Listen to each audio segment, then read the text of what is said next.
Well, the first thing you think about is how can any human being do that, let alone someone who's an amputee. So not only do you think about the physical endurance or dedication, the fitness that it takes to cross 600 k's of Greenland, of ice.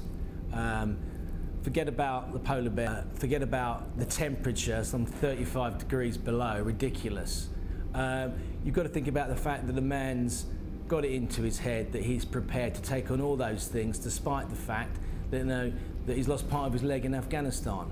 And I know, definitely, able-bodied as I supposedly am, I would never even begin to take on something like that. If you're trained as a soldier,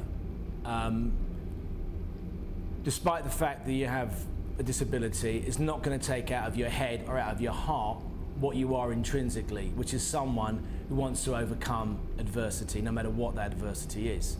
I think we're duty bound as a public to support anyone like Pete who wants to take on a task like this.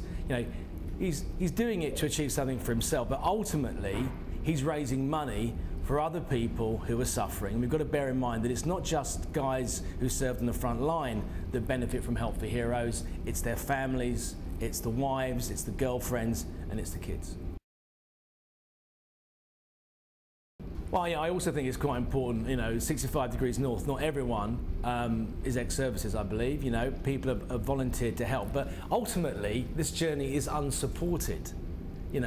That takes a lot of chutzpah, balls, if you want to call it. I'm not advising that anybody goes on and takes this kind of challenge. There's been a lot of training to enable these guys to get into the position where they could take on this task.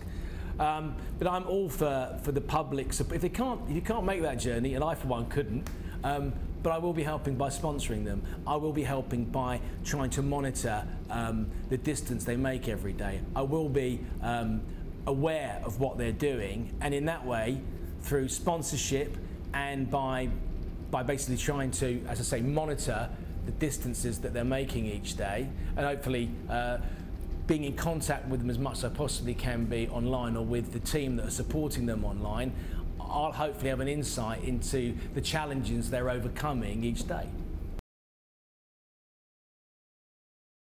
If you want to find out how you can help support the team and raise money for Help for Heroes, go to www.65degreesnorth.co.uk.